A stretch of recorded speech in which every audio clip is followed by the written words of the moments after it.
We are remembering a person exactly 253 years ago, who was born exactly 253 years ago. He had a longish life. So when we start, I must give you the perspective in which it all happened. Forget the books, pages, they'll always be there. Let me try in my own rough and ready manner to get across the message of William Carey. Whenever we think of the Enlightenment in Bengal, and this is the place where it all began, as you know, three names come to our mind. They are Raja Ram Mohan Roy, William Carey, Reverend William Carey, and Reverend Alexander Duff. Now, these three span over a period of about 60 years, and they have intertwined relations, they have separate existence, but they have certain common objectives. So, to understand the context in which Enlightenment came to India, one is to understand the context of it in which darkness fell. Now, as you are aware, the height of Indian glory, if I may use the term, is often ascribed to the Mughal Empire, the 6 great Mughals who took India to such heights as India had never seen.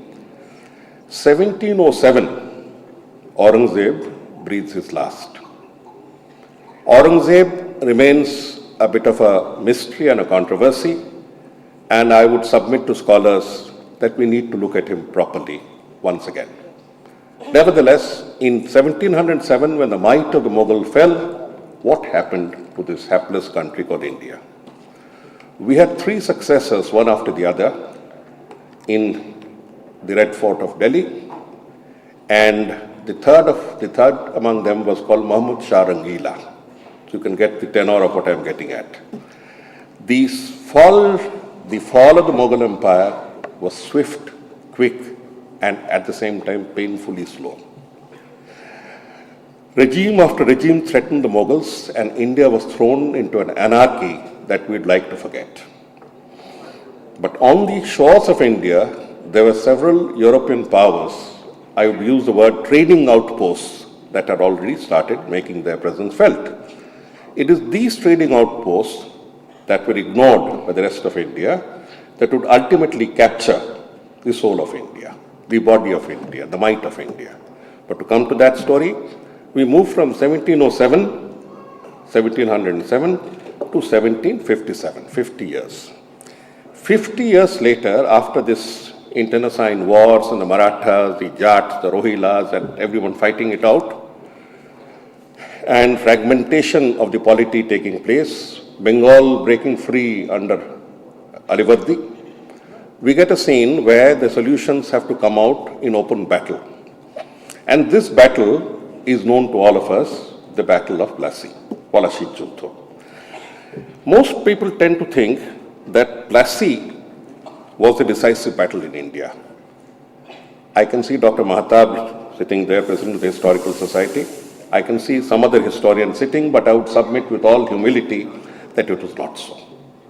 Plassey was a starter. The ender was the Battle of Buxar. Battle of Buxar was actually fought 7 years after Plassey. In other words, Plassey was a sting, Buxar was a seal. The forces that were ignited in India against the British, I mean the East India Company, we should not use the term British, it's the East India Company, had started getting together and regrouping. We lost Plassey by a fluke, we'll win India once again.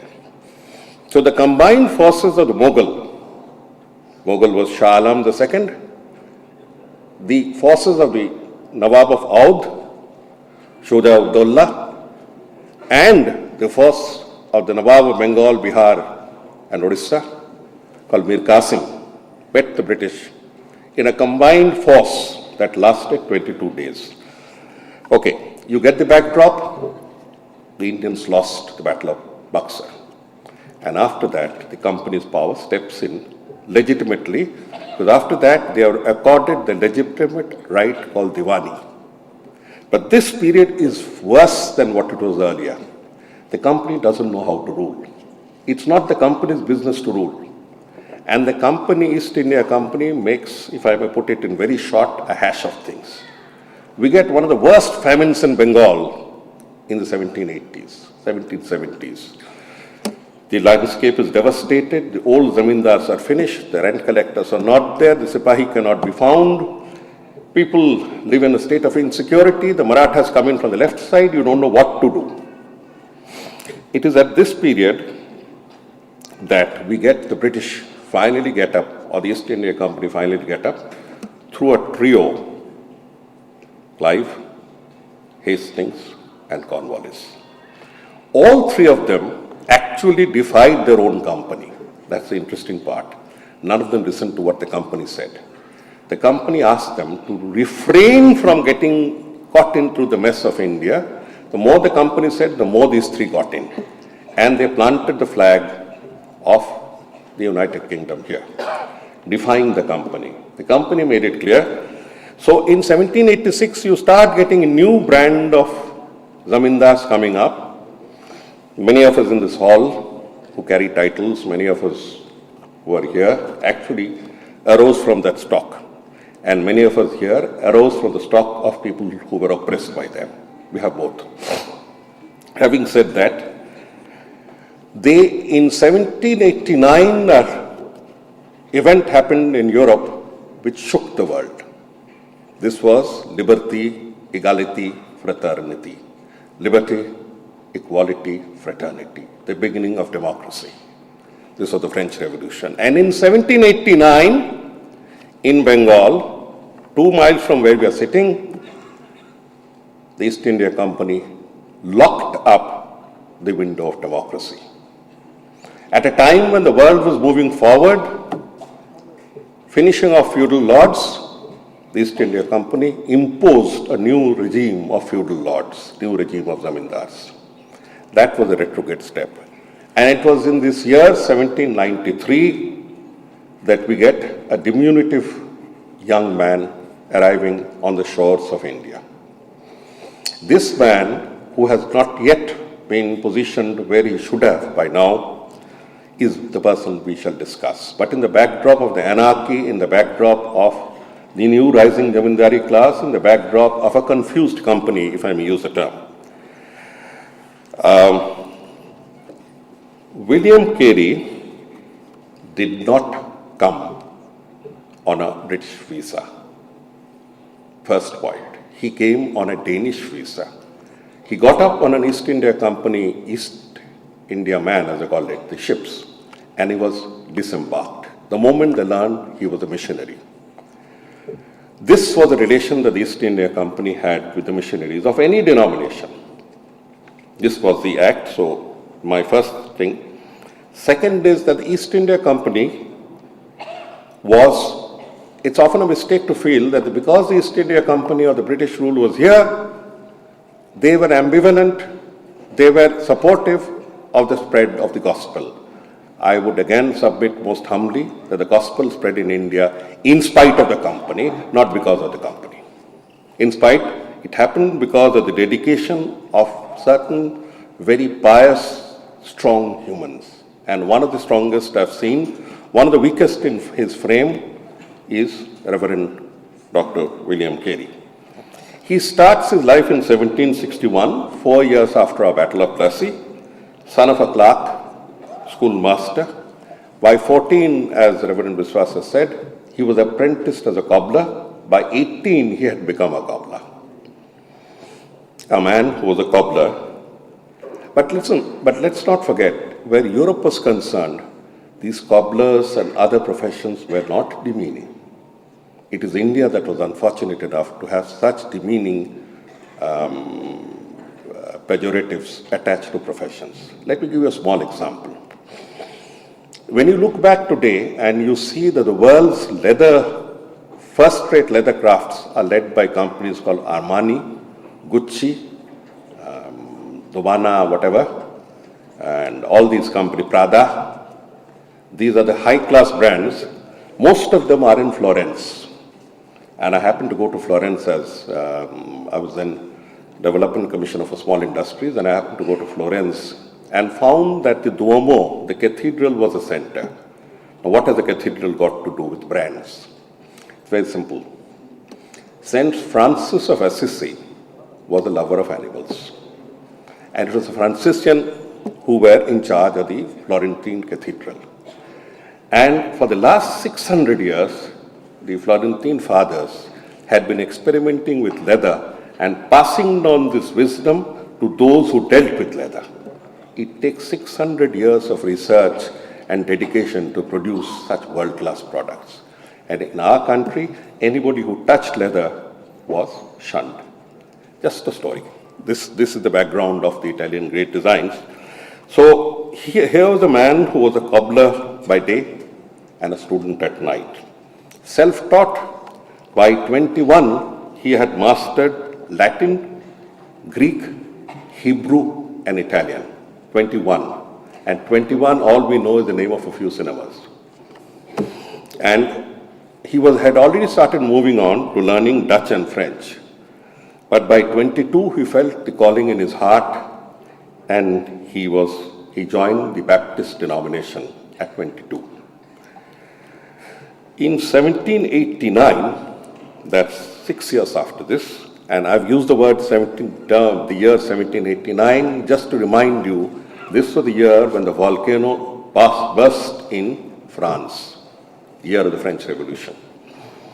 He joined Leicester as a small town pastor, a very small town pastor. So we have a cobbler, we have a diminutive man who had grown bald very early. We do not have a tall man with a baritone voice and a commanding personality. God chooses his servants wisely. He chose this man, and this man alone contributed much more than many would ever think of as we move on. From the first, William Carey was very clear what his task was, that he was the missionary of God. At 31, 1792, he gathers 13 more men, and these 14 men sign a document in a cramped 10 by 10 room. And this lays down the first major pulsating mission to the eastern part of the world, to any part of the world other than Europe. This is the first pulsating mission. It was called the Particular Baptist and many other things, but finally it became known as the Baptist Society. And in this year, around this time, he publishes what is known as one of his most famous works, an inquiry into the obligations of Christians. Today's topic, an inquiry into the obligations of social reformer, is actually modeled on that. This is worth reading even now. Of course, he goes on his missionary part where he says, he gives out what he considered is best, but as I said, it's worth reading, and I would request the Church, the Bible Society, if possible, to bring out small Bengali and other excerpts from this. Now, these 14 men who found the society contributed a magnificent amount of 13 pounds, 2 shillings and 6 pence in a little snuff box that was moved around the room. But when you counted, you didn't find so much money. You found slips of paper with IOUs. I'll give you the money when I get the money.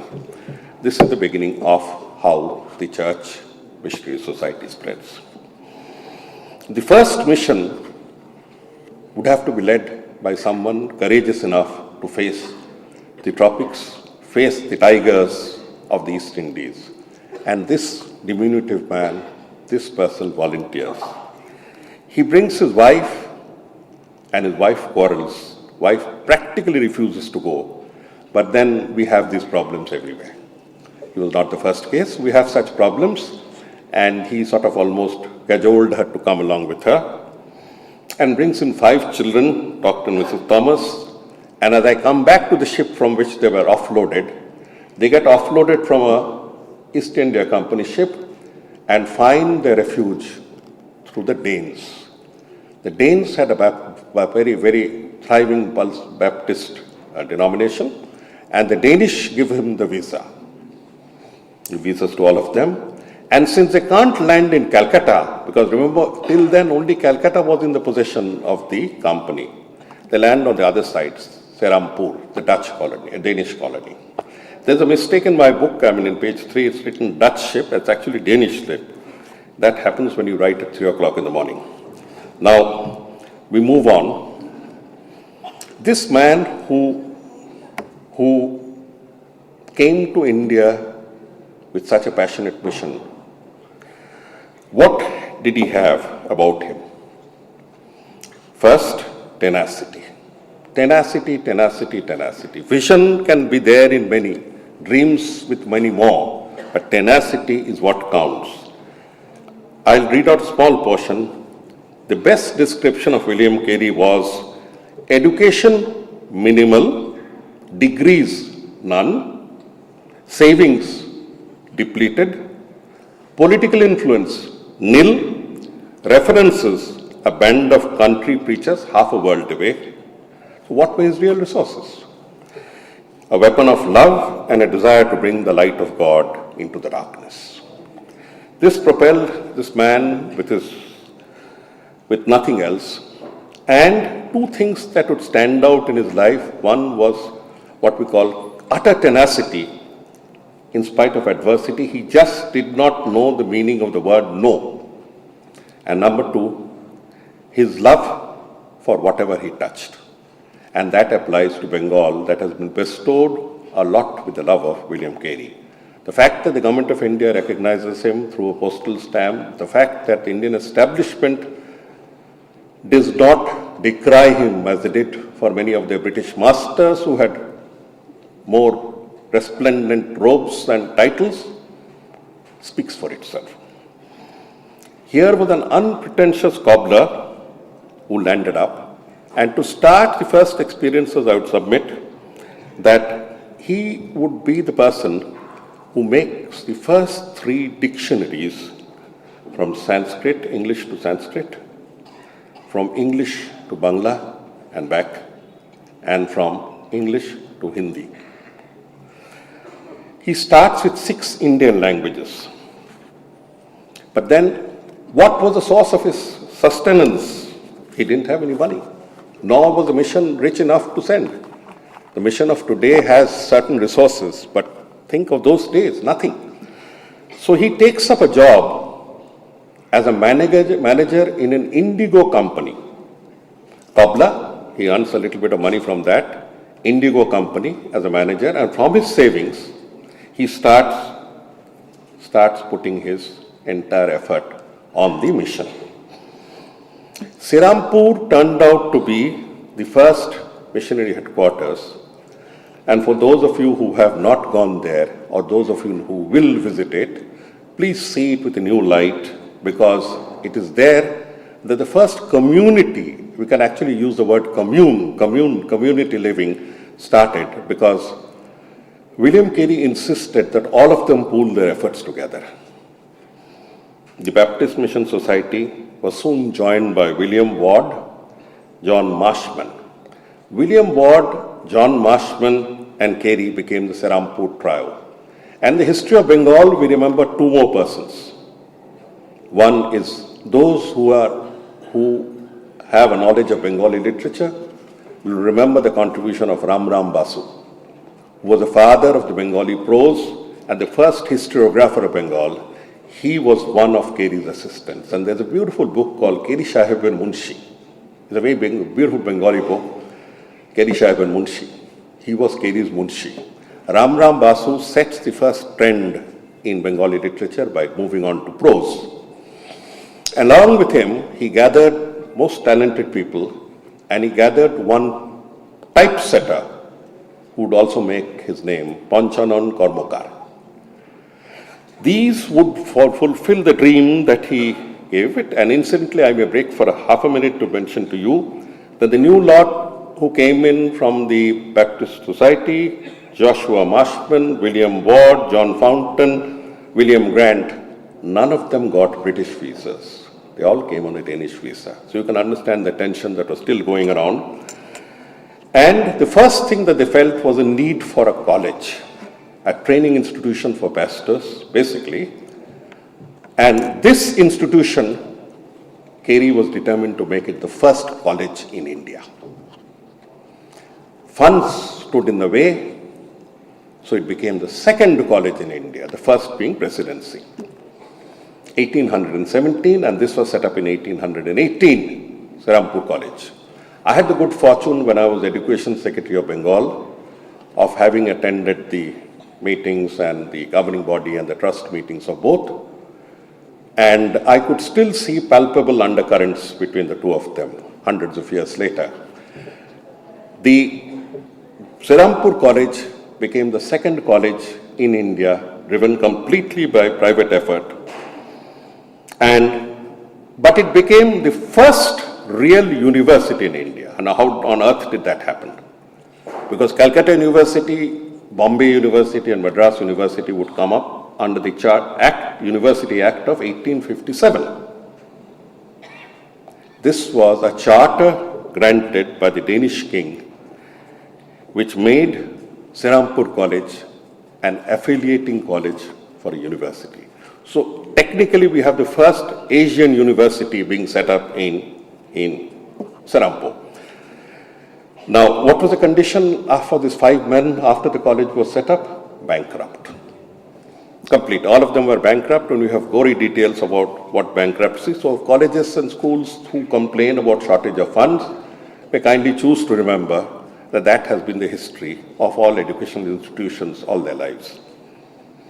Now, coming back to the real part of his obligation as a social reformer, I would go back from 1818 back to 1790s.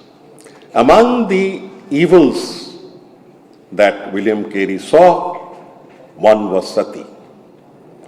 People who are not familiar with sati would be horrified to see even little excerpts in Devi and many other movies where women were dragged to the funeral pyre of their husbands. Girls as young as 14 would be dragged and shoved into the burning pyre, screaming all the way. It has often been a cause of wonder to me, why would it happen mainly in Bengal? Happening in Rajputana is understandable. They are a warrior race. They did not want to spoil their women by living and keeping them, or the woman didn't want to stay back after losing a battle because they knew what their fate was.